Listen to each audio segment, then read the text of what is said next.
Uh, so, um, so my name's Asad Rahman. I'm the Chief Executive of Friends of the Earth. If you don't know Friends of the Earth, we are the largest environmental justice organisation here in the UK and part of the largest environmental and climate justice federation globally.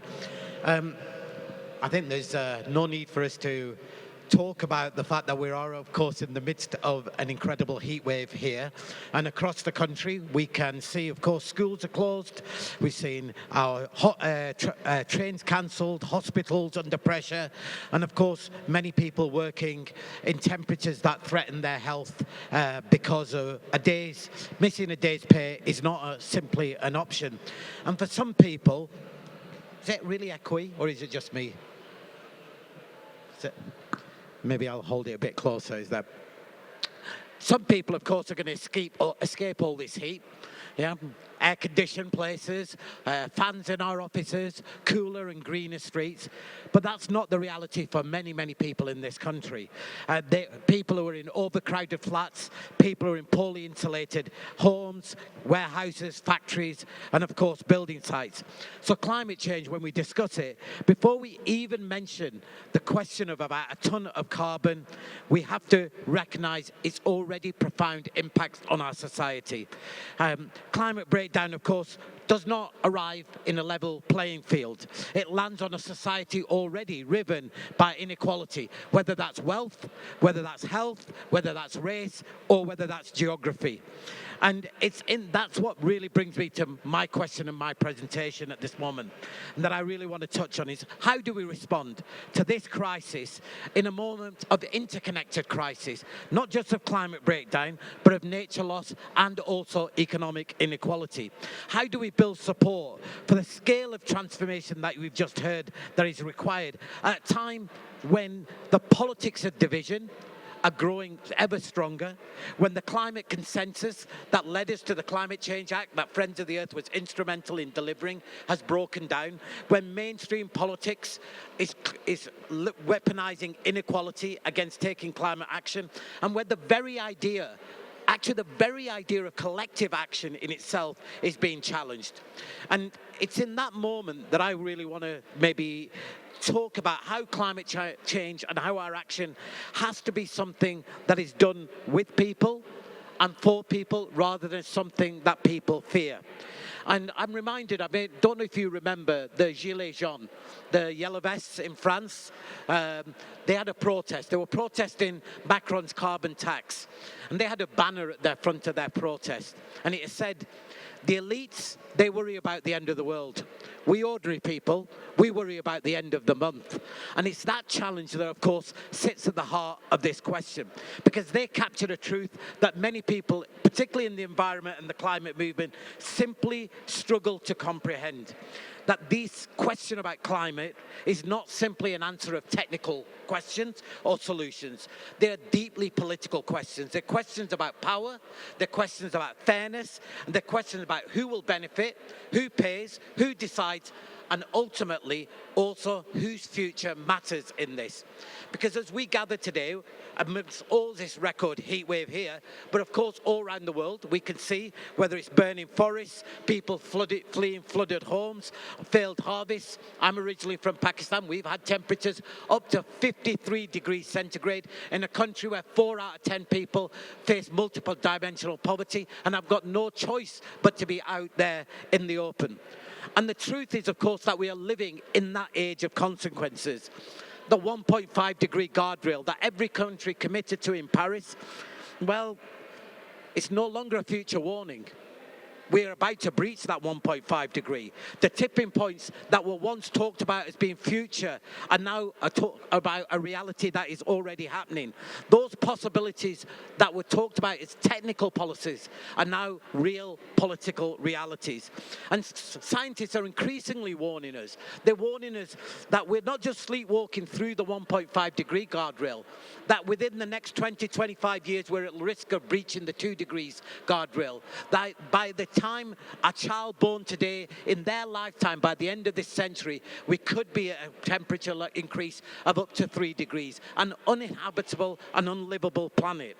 And I don't need to remind you that, of course, there is no other realm of public policy, where we gamble with probabilities of 50%.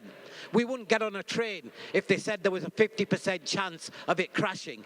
Yet a lot of the climate modelling has a 50-50 chance of breaching the 1.5 or the 2 degree.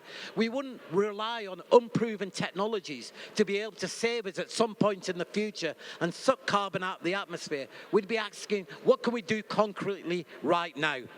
And that requires us, I think, to be a lot more honest.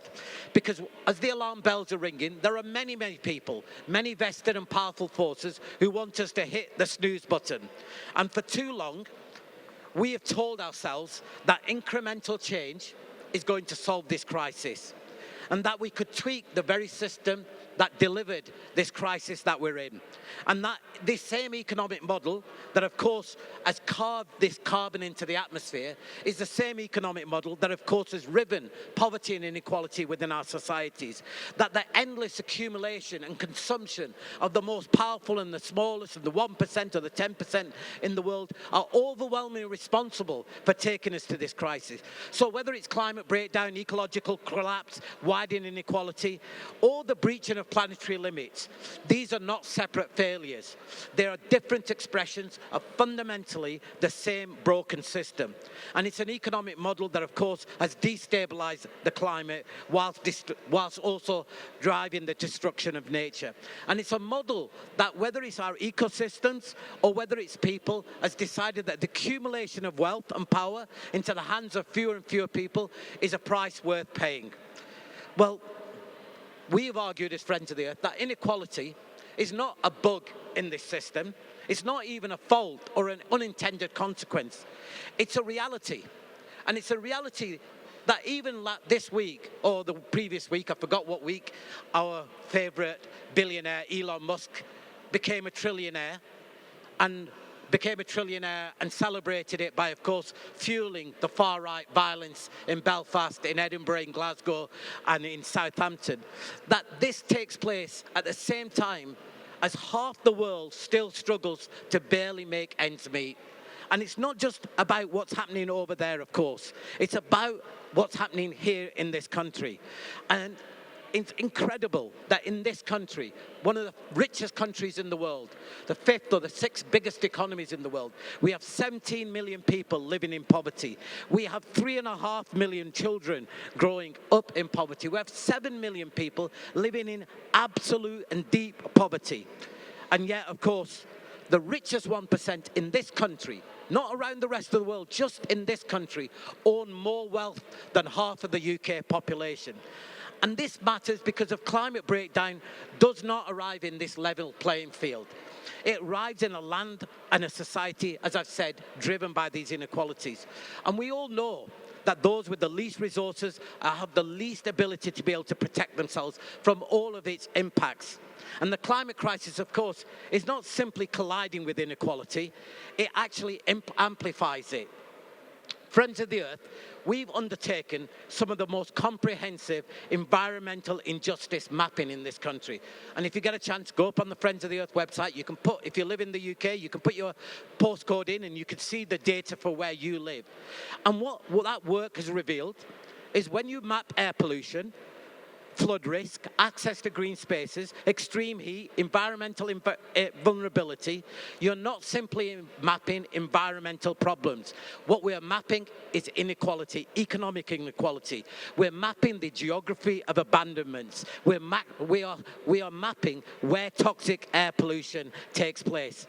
And just this week, Friends of the Earth released new data, new environmental data, which showed that people of colour in this country are 3 times more likely to live in the neighbourhoods and experience the highest levels of air pollution. These are the same communities who are often the poorest in society. Despite being significantly less likely to own a car, they're the ones at most risk of air pollution and toxic pollution. So the ones who are least contributing are, of course, on the front lines of that. And when you consider access to nature, you know, we've seen millions of people in this country deprived of of green space. We saw it, of course, very, very clearly during the COVID pandemic. But those living in poverty are more likely to live in neighbourhoods where there is little access to green and healthy spaces. And we have a project called the Postcode Gardeners, putting gardeners into working class areas. And again, what we've seen there is that communities who are most likely to experience poor health, environmental housing, overcrowded housing, economic hardship are the ones who are least likely to have access to green spaces. And that is about people's well-being and health. And I'll tell you a stark fact in this. That makes a difference, and it makes such a profound difference in this country that it's the difference of 16 years of life expectancy between those who live in poorer communities and those who live in richer communities. And then there is flooding, because flooding is now a reality in this country. The millions of people who are in homes at risk of flooding, of course, and the millions of people who are now being increased risk of flooding, for some people, of course, flooding, well, that's a financial inconvenience. For others, as we saw in working class areas in Hull and Grimsby when they were flooded, it means losing everything. Not just everything you own, your family photographs, your possessions, but also the savings that you can never replace. And as well as that, it's also a loss in faith that the institutions that they believe are there, the local state, the democratic state, actually care about them.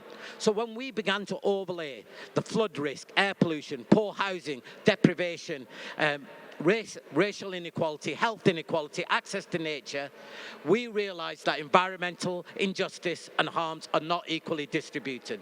They follow those fault lines of class, of race, of gender, of disability, and of course of space. So what Friends of the Earth mapping and actually our exercise, we've been doing this huge amount of work, and currently we're actually challenging the government. We've challenged the government's climate plans twice, and they were found that despite the targets that they had, they didn't have the policies in place to meet them. We're currently in court challenging their national adaptation plan, that it is absolutely inadequate to meet the challenges that we face. We realise that what we're facing is both a democratic problem, an economic problem, and a racial justice problem. And it's these physical expressions of decades of political choices that have created the spaces in this country where industries have disappeared, where public services have been cut, where wages have stagnated, and of course democratic power has been drained away. And I want to say this is because it matters. Because it matters about how you experience climate change. Because it's not as an abstract concentration of greenhouse gases. It's experienced through daily life. It's experienced through a cold home, or it's experienced, of course, through a house that is a furnace during the summer. It's experienced through unaffordable energy bills, through polluted air, inaccessible transport, flooding, rising food prices, poor health, and of course, economic insecurity. For us, climate, nature, and inequality are already experienced in interconnected ways. And so that has to be reflected in how our conversations change, in how our policies begin to change, and how we put that reality of people at the centre of that.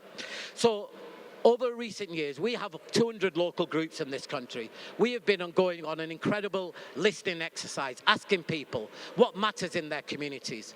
And we use that data to create a Charters of Hope. And we use those Charters of Hope to produce a report on climate and fairness. And it will be no surprise to you that what people tell you is exactly the same everywhere in this country. It doesn't matter whether you're in urban or rural, white working class or poor or black working class. People do care about climate. They do care about nature.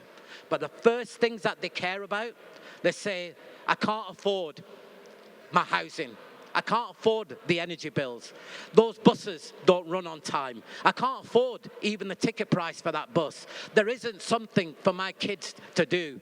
The high streets are declining. But they also say that they love the places that they live. They want the place they live to be somewhere that they can thrive in. And so what we began to talk about was, well, you can't win people if you just simply talk about clean energy. We have to talk about affordable and clean energy. That brings you into bigger questions about ownership. Who owns this energy? Who will profit from this energy? We have to start talking not just about warm homes and retrofitting homes. We have to start talking about affordable homes. If we don't talk about where people are and connect to their realities, then this agenda, we will not be able to bring and get the social license for the transformation. Because people, what they're asking for is not a climate policy. They're asking for a future. They're asking for an ability to be able to picture a future in which their lives matter. And the challenge we've got, of course, is demonstrating that the climate policies we all support will make and improve people's lives. We all know what needs to be done. That graph that was on there that Emma talked about, well, we can translate it. Warmer homes, better jobs, cleaner neighbourhoods, affordable transport, healthy communities, greater security. We know we need to do all of those things. So as Friends of the Earth and as an environmental justice organisation, we have basically said, well, we have to begin not with carbon budgets, but with people's lives. We have to recognise that the route to the climate action runs through affordability and democratic power. So we have to think about how public transport can become an opportunity, an economic opportunity, how nature recovery can be linked to people's health and well-being, and how we begin to build community wealth in our communities. Because these transitions will only succeed if the people can see themselves in it. And it's a conversation, of course, much deeper than the environmental movement has often been comfortable with doing, because it's a conversation about our economic system and public ownership as much about climate policy. And we have to recognise that it's not simply about investment, because if investment is simply creating gentrified areas that live cheek by jowl with utter poverty and inequality, and this area is a perfect example. I live just here in Forest Gate in Newham. You can see the richest hundreds of yards away from some of the poorest and most deprived communities in this country. Gentrification hasn't changed the realities of their lives for them. So we have to think about what place-based transition begins to look like and how it can be shaped by these communities. And you might tell from my accent, those of you in this, that I'm not from London. I'm originally from a small town called Burnley. It's one people call one of those forgotten towns, a red wall town, a town that has been neglected, and it is. It was a town once of mines, mills and factories. Now it's been deindustrialized. But it's a town that also has this incredible history of solidarity and connection. A solidarity and connection that we have got to lean into. Because it's when people talk about these left behind places, they ignore something really, really profound. That it's exactly in these places that some of those powerful movements have created that have changed this country and have built the transformation. So we have to think about what that resilience begins to look like there. And it is, for me, a really question about dignity. That's what ultimately people are seeking. They're seeking agency and they're seeking hope. And in this moment, we have to ask ourselves, how is it we are not providing that agency and that hope? And how is it that the far right are able to provide that? Not just in this country, but across Europe, in the United States, and increasingly in many, many parts of the world. How is it that they have an answer, a dangerous answer, false answers? How is it that their answers make sense to people and ours don't? And how is it that these political forces are using these genuine grievances to build more and more power? We say, of course, it's a heady playbook, because it doesn't matter where you stand, anti-migrant, anti-Muslim, anti-climate. It's become such a powerful authoritarian playbook, and it has real consequences there. Because, of course, they tell people that the problem is your lack of housing is caused by those migrants. Your declining living standards is because there's too many black and brown people in this country. It's the climate action that is leading to your higher bills. I don't know if you saw, there was one of their leaflets took an energy bill and printed it and said, see these things? That's the green crap. That's what you're paying for. That's why climate action is about increasing your energy bills. And yet their genius, of course, is that they're distracting people from the real concentrated power, from the those who've got real wealth.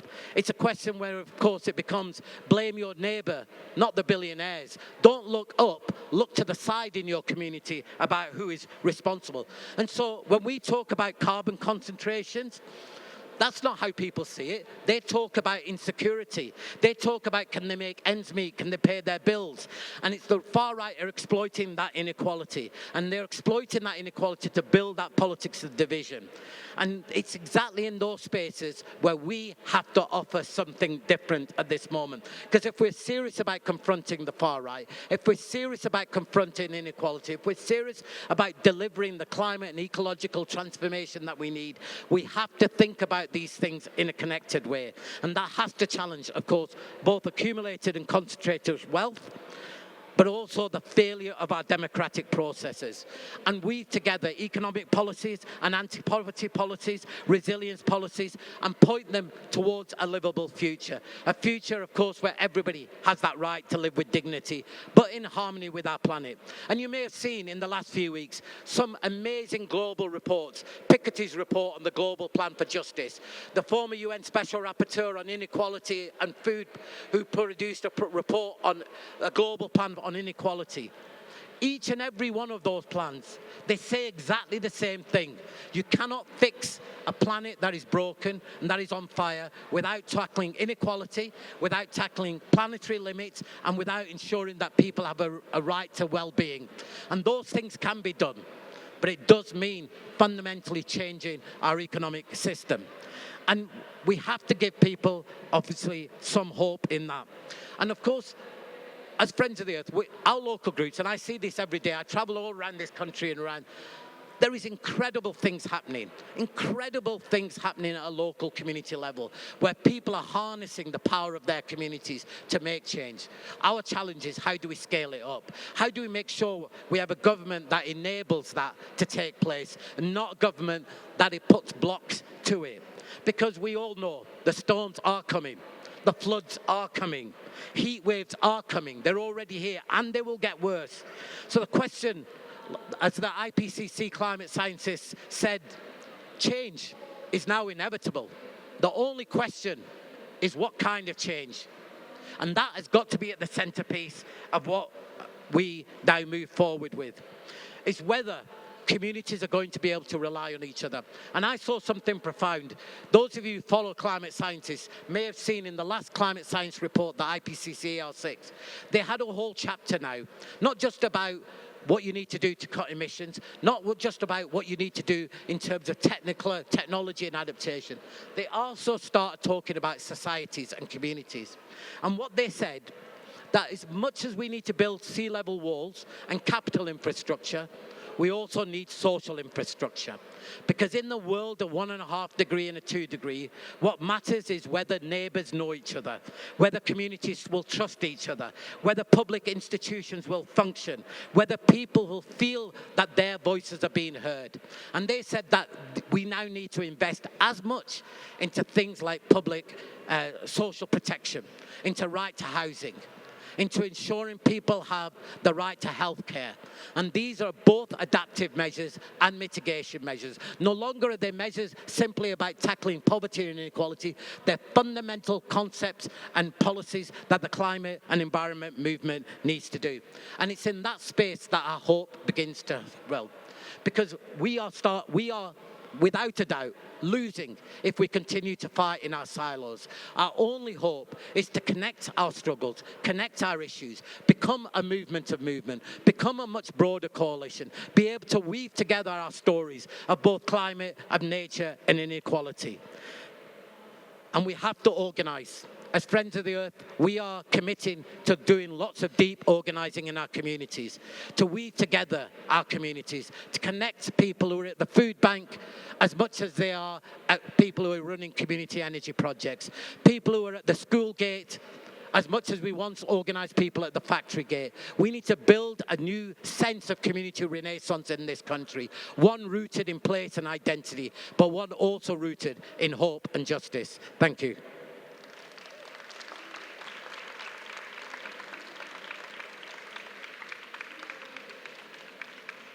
All right.